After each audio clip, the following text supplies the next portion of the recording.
Episode 6 dibuka dengan memperlihatkan upacara pemakaman Nathan yang tidak sengaja tewas terbunuh oleh Sarah, adiknya sendiri, yang mana kejadian itu cukup menghebohkan seluruh penduduk kota. Baru kali ini ada warga yang tewas terbunuh oleh warga lain, bukan oleh para monster. Pastor Cathy yang mengerti kegalauan warganya pun memberikan khotbah yang menguatkan semangat setelah acara pemakaman selesai. Tapi, tahu nggak teman tante? Ada yang disembunyikan oleh Pastor Cathy. Dia diam-diam ternyata menyekap Sarah di basement gerejanya. Dengan kata lain, dia berbohong pada Sheriff Boyd, Jim, dan juga seluruh warga kota kalau Sarah telah kabur masuk ke hutan. Kenapa ya Pastor Cathy melakukan ini semua? Kita ikutin dulu aja ya alur ceritanya. Keesokan paginya, Sheriff Boyd tiba-tiba berkata pada Kenny kalau dia sepertinya berniat untuk menelusur masuk ke dalam hutan untuk mencari jalan keluar dari kota. Selama ini, mereka tidak berani masuk terlalu jauh ke dalam hutan karena takut terjebak di sana saat malam tiba. Tapi sekarang, mereka tahu kalau batu bersimbol bisa melindungi mereka di mana saja, bukan hanya di dalam rumah. Yang penting, ada satu tempat berlindung yang dindingnya bisa digantungi atau ditempeli batu bersimbol itu. Tapi, Kenny yang mendengar itu bukannya semangat. Dia malah jadi kesal karena menurutnya hal itu akan sia-sia dan Sheriff Boyd hanya akan mencari celaka. Sementara itu, Jim dan Tabitha kebetulan menemukan fakta bahwa barang-barang elektronik yang ada di rumah mereka semuanya tidak tersambung dengan kawat listrik. Hal ini tentu saja aneh karena semua barang elektronik itu bisa digunakan secara normal. Jadi, dari mana sumber daya listriknya? Pada saat itu, Jet mendadak datang dan mengajak Jim untuk bekerja sama mengerjakan sebuah proyek yang akan bisa membantu mereka pergi dari kota itu. Di saat yang sama, Pastor Cathy sedang menjelaskan pada Sarah alasan dia menyekapnya di tempat itu, yaitu supaya Sheriff Boyd dan warga kota tidak menghukumnya masuk ke kotak besi. Karena dia ingin mencari tahu lebih jauh tentang suara-suara yang katanya sering didengar oleh Sarah. Kembali ke Jim dan Jet yang akhirnya naik ke puncak bukit untuk menguji proyek yang diusulkan oleh Jet, di mana Jet rupanya mendapat ide untuk mencari sinyal radio dengan menggunakan sebuah radio tua yang dia temukan. Menurutnya, dengan naik ke tempat tinggi, mereka akan bisa mendapat sinyal untuk membroadcast tanda SOS, sehingga siapa tahu ada seseorang di luar sana yang akan mendengar dan menolong mereka. Jim yang merasa itu ide yang cukup bagus tentu saja bersedia untuk membantu, karena pada dasarnya Jim kan memang seorang teknisi. Jim pun lalu bersiap untuk memanjat salah satu pohon yang dirasanya paling tinggi di bukit itu. Sementara Jet tetap di bawah untuk menarik kabel radio yang sudah disambungkan dengan sebuah baterai. Tapi mendadak, Jet mendapat penglihatan aneh lagi. Dia melihat banyak mayat yang digantung terbalik di atas pohon dengan darah yang masih bercucuran. Jet otomatis jadi kaget, apalagi dia melihat sebuah simbol terukir di pohon yang sama persis dengan simbol yang waktu itu dilihatnya di gudang. Bukan hanya itu saja, ketika dia berbalik, mendadak dia melihat seorang pria yang menembakkan senapan ke arahnya. Jet pun spontan berlari secepat mungkin meninggalkan tempat itu. Sampai akhirnya, tapi rupanya semua yang dilihatnya barusan tidak nyata. Jet juga nggak ngerti apakah itu halusinasi ataukah sebuah pertanda. Yang pasti, Jet udah nggak mood lagi buat ngelanjutin percobaan proyeknya bersama Jim di bukit itu. Setelahnya, Jim yang ditinggal sendiri pun terpaksa melanjutkan sendiri percobaannya. Di basement gereja, Sarah mencoba menjelaskan pada Pastor Cathy bahwa suara-suara yang dia dengar mengatakan bahwa mereka dapat membantu para warga kota untuk menemukan jalan pulang. Sarah percaya pada mereka karena hal-hal yang mereka katakan semuanya benar. Seperti saat mobil van Jim juga Jet datang di kota itu. Suara-suara itu sudah mengatakan padanya sebelumnya. Selain itu, suara-suara itu bilang kalau dulu juga pernah ada kejadian 2 mobil datang ke kota dan mengakibatkan semua orang tewas. Karena itu, jika Sarah ingin menolong para warga agar hal yang sama tidak terulang lagi, maka dia harus mengikuti perintah mereka. Pastor Cathy lalu bilang, dia bukannya nggak percaya, tapi dia butuh bukti bahwa apa yang dikatakan oleh Sarah itu benar. Mendengar itu, Sarah mendadak menjerit keras. karena kepalanya terasa sangat sakit dan meminta selembar kertas untuk menunjukkan sesuatu pada Pastor Katy. Yang rupanya adalah sebuah gambar aneh seperti lukisan yang dibuat oleh anak-anak, sambil berkata bahwa suara-suara itu bilang kalau mereka melihat Pastor Katy mengubur tas miliknya pada saat hari pertama dia tiba di kota itu. Pada saat yang sama, Jim yang baru saja pulang ke rumah kaget menemukan lubang-lubang di dinding ruang tengah rumah dan Tabitha yang sedang menggali di basement rumah. Tabitha yang merasa aneh dengan tidak adanya kabel listrik sama sekali di setiap rumah di kota itu mencoba untuk menggali sedalam-dalamnya ke bawah pondasi rumah. Siapa tahu ada kabel listrik yang ditanam di bawah tanah.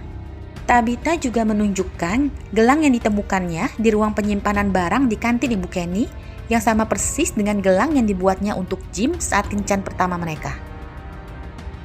Bukan hanya sama persis, tapi menurutnya itu adalah gelang yang sama. Jim yang mendengar itu langsung berkata, "Mana mungkin bisa begitu? Gimana caranya itu gelang bisa ada di kota itu? Mungkin saja itu hanya gelang yang mirip."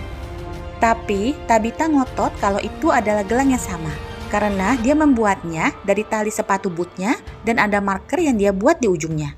Duh, jadi tambah penasaran ya teman tante, ada rahasia besar apa sih di kota itu? Pada saat yang sama, Pastor Katy yang saat ini berada di bukit menggali tas yang dia kubur pada hari pertama dia tiba di kota itu dan menemukan satu kemeja berlumuran darah dan juga satu bungkus coklat. Yang mana gambar yang dibuat di kertas oleh Sarah tadi adalah gambar yang ada di bungkus coklat itu. Pastor Katy pun langsung tertegun. Berarti suara yang didengar oleh Sarah adalah nyata. Karena tidak ada siapapun yang tahu tentang tas yang dikuburnya itu. Dia tidak pernah memberitahu siapa-siapa. Malamnya di rumah koloni, tampak seorang pria yang diam-diam naik ke kamar di lantai paling atas dan membuka tirai jendela di kamar itu. Yang mana tampak di luar jendela seorang gadis manis sedang menggenggam bunga yang sengaja diletakkan oleh si pria di depan jendela itu. Rupanya dalam beberapa hari terakhir, tiap malam dia berbincang dengan gadis itu dan meletakkan sikat bunga saat sore hari agar malamnya si gadis bisa mengambilnya. Pada saat itu, di rumah koloni sedang ada pesta untuk merayakan hari jadi kedatangan Fatima di kota itu. Orang-orang di rumah koloni memang punya kebiasaan berbeda. Hari kedatangan dijadikan semacam hari ulang tahun yang mereka rayakan. Sementara itu, Pastor Katy yang setelah menggali tas miliknya di bukit memilih menginap di tempat Cedric Boyd dengan alasan ada hal penting yang ingin dia bicarakan. Dia pun lalu menunjukkan tas miliknya yang berisi kemeja putih berlumur darah sambil berkata bahwa mereka tidak pernah saling menceritakan tentang siapa diri mereka sebelum mereka sampai di kota itu. Dulu, ada satu jemaat gerejanya, seorang anak muda pendiam dan pemalu. Suatu hari selesai misa, dia melihatnya berlama-lama di luar gereja dan tidak beranjak pulang. Dia pun menyuruhnya untuk segera pulang. Padahal saat itu instingnya bilang ada sesuatu yang aneh dari gelagat si pemuda. Tapi Pastor Katy mengabaikannya. Sore harinya, karena perasaannya makin gak enak, dia pun mendatangi rumah si pemuda. Begitu sampai, dia langsung melihat ibu pemuda itu yang berlari keluar rumah dengan histeris. Sementara di dalam, ayahnya tampak panik. Bau alkohol tajam tercium di seantero ruangan. Dan si pemuda sudah terbaring tewas dengan luka di leher yang disebabkan oleh ayahnya yang mabuk. Itulah sebabnya sehabis misa dia tak mau pulang karena takut dengan ayahnya yang sering mabuk. Dengan kata lain, hati Pastor Katy hancur melihat hal itu. Padahal feelingnya udah bilang ada sesuatu yang gak beres waktu dia melihat si pemuda itu gak mau pulang. Tapi bukannya mencoba mencari tahu lebih lanjut, dia malah mengabaikannya. Karena itulah, dengan perasaan yang hancur, dia tanpa sadar meninggalkan rumah si pemuda dan berjalan tak tentu arah, sampai akhirnya tiba di sebuah jembatan. Di tempat itu, dia mendadak mendengar suara yang diyakininya sebagai suara Tuhan yang berkata agar dia kembali ke mobilnya, karena ada jalan lain yang harus dia ikuti. Dan itulah yang dia lakukan. Dia menyetir mobilnya terus dan terus, sampai akhirnya dia sampai di kota itu. Cedric Boyd lalu bertanya, kenapa juga Pastor Katy gak ada angin gak ada hujan nyeritain masa lalunya? Pastor Katy pun menjawab kalau dia menyembunyikan Sarah di basement gerejanya. Sontak Sheriff Boyd langsung kesal. Kenapa bisa-bisanya Pastor Katy ngelakuin hal itu? Sarah harusnya dihukum, dimasukkan ke dalam kotak agar jadi santapan para monster seperti Frank. Tapi kenapa dia malah nyelamatin Sarah? Pastor Katy pun menjelaskan semua tentang suara-suara yang didengar oleh Sarah yang katanya dapat membantu mereka semua menemukan jalan pulang. Dan bahwa dia juga sekarang percaya semua yang dikatakan Sarah adalah benar. Kembali ke pria di rumah koloni yang sedang berbicara dengan gadis manis bernama Jasmine yang berada di depan jendela kamarnya. Jasmine saat itu tampak sedih, berkata kalau malam ini adalah malam terakhir dia akan datang. Karena apa gunanya berhubungan kalau dia tidak pernah dibiarkan masuk. Betapa sangat menderitanya dia, tiap malam hanya bisa saling memandang lewat jendela kamar tanpa bisa saling merasakan. Mendengar itu, si pria pun jadi gak tega dan berkata kalau di lantai bawah sedang ada pesta. Dan jika dia membiarkannya masuk, apakah Jasmine berjanji tidak akan mengajak yang lain untuk masuk ke dalam? Jasmine tentu saja mengangguk dengan manis. Sehingga tanpa ragu si pria pun membukakan pintu jendelanya. Awalnya semua terasa baik-baik saja. Begitu masuk, dia memandang si pria dengan tatapan penuh sayang dan saling berangkulan tangan. Tapi mendadak, dan Jasmine pun menggigit bibir si pria dengan sadisnya. Setelahnya, teman tante udah tahu kan pastinya yang akan terjadi. Sudah pasti si pria tewas dengan mengenaskan. Sementara itu, orang-orang di lantai bawah masih tetap berpesta tanpa sadar apa yang sedang terjadi di lantai paling atas rumah koloni itu. Yuk kita kembali dulu sebentar ke Pastor Katy yang masih sibuk menjelaskan tentang suara-suara yang didengar saat dia menguburnya. Jadi dari mana Sarah bisa tahu semua itu, padahal Sarah tiba belakangan di kota itu. Karena itulah Pastor Katy percaya bahwa suara-suara yang didengar oleh Sarah adalah benar adanya. Dan kemungkinan akan benar-benar bisa menuntun mereka pergi dari kota itu. Sehingga untuk saat ini mereka tak bisa menghukum Sarah masuk ke dalam kotak. Sementara itu, Jim menemukan Tabitha yang ternyata sudah menggali lumayan dalam lantai basement rumah mereka untuk menemukan apakah ada rangkaian kabel listrik yang dipendam. Melihat itu, Jim pun langsung bersemangat untuk ikut membantu. Karena memang ada rahasia besar di kota itu yang entah apa dan mereka setidaknya harus berusaha menemukannya. Kembali ke Jasmine yang saat ini terlihat sedang membersihkan sisa darah di wajahnya. Dan kemudian berjalan perlahan menuju ke lantai bawah setelah sebelumnya membiarkan jendela ruangan itu tetap terbuka agar para monster yang lain bisa ikut masuk ke dalam.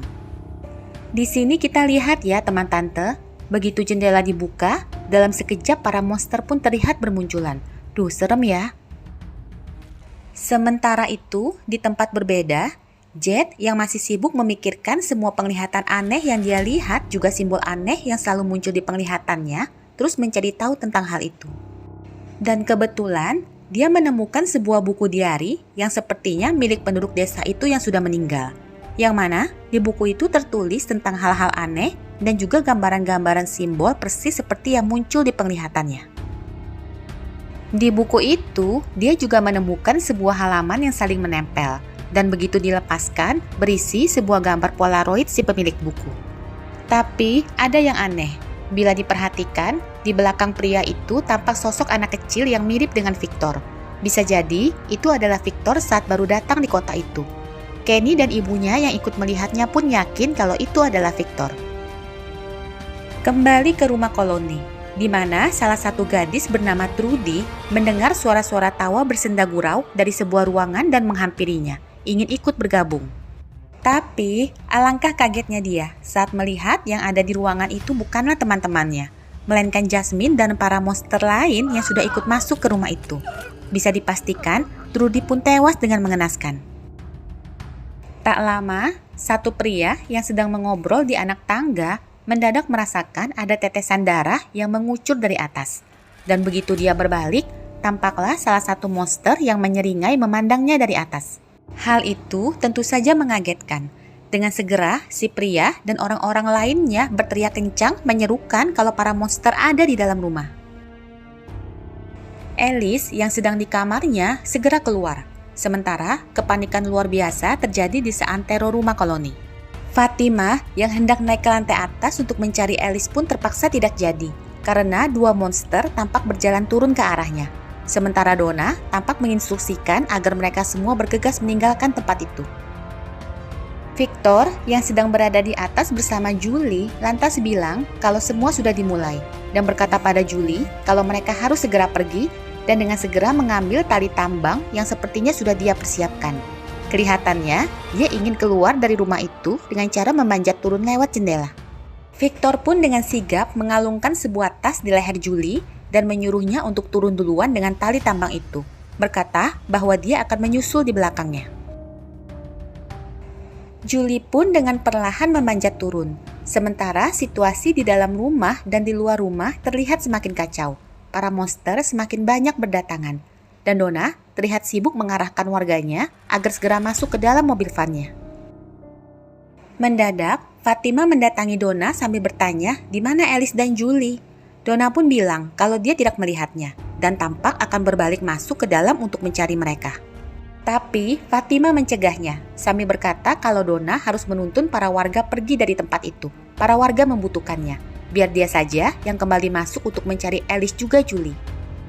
Mendengar itu, Donna pun bergegas masuk ke mobil untuk membawa para warga pergi dari tempat itu. Kembali ke Julie dan Victor yang sudah berhasil turun. Dengan cepat, Julie berkata kalau mereka harus segera pergi menuju ke kota. Sementara itu, Alice yang masih ada di dalam rumah terlihat mengendap perlahan menuju ke arah pintu keluar. Dan cerdas teman tante, dengan cepat dia memapa Alice kembali masuk ke dalam rumah dan menutup pintu depan juga pintu tengah yang membatasi mereka dengan ruangan lainnya, sambil tak lupa menempelkan batu simbol di dindingnya. Dan coba tebak, berhasil loh teman tante, para monster itu nggak bisa membuka kedua pintu itu. Melihat itu, Alice langsung bertanya, dari mana Fatima tahu cara itu akan berhasil? Fatima hanya menjawab kalau dia juga nggak tahu, dia cuma untung-untungan aja. Karena dia ingat kejadian Sheriff Boyd yang terpaksa bermalam dalam mobil van dengan batu itu saat keluarga Jim tiba di kota. Kembali ke Victor yang sudah sampai di pohon jauh dan menyuruh Julie untuk masuk ke dalamnya. Yang ketakutan tentu saja nggak mau masuk ke pohon itu, tapi Victor terus memaksanya. Dan begitu akhirnya dia masuk, mendadak dia tiba di sebuah lorong bawah tanah. Sementara itu, Sheriff Boyd yang masih bersama Pastor Cathy. Tapi mendadak, salah satu monster menyerang Pastor Cathy. Sheriff Boyd pun dengan sigap menembak monster itu dan memapa Pastor Cathy masuk ke dalam. Sayangnya, luka di leher Pastor Cathy sangat fatal, mengakibatkan pendarahan yang serius. Sheriff Boyd juga Donna tidak mampu berbuat apa-apa untuk menghentikan pendarahan itu. Episode 7 pun diakhiri dengan demikianlah akhir episode 6 dan 7 serial thriller From Indie. Terima kasih ya sudah menonton sampai akhir. Sampai jumpa lagi di episode selanjutnya.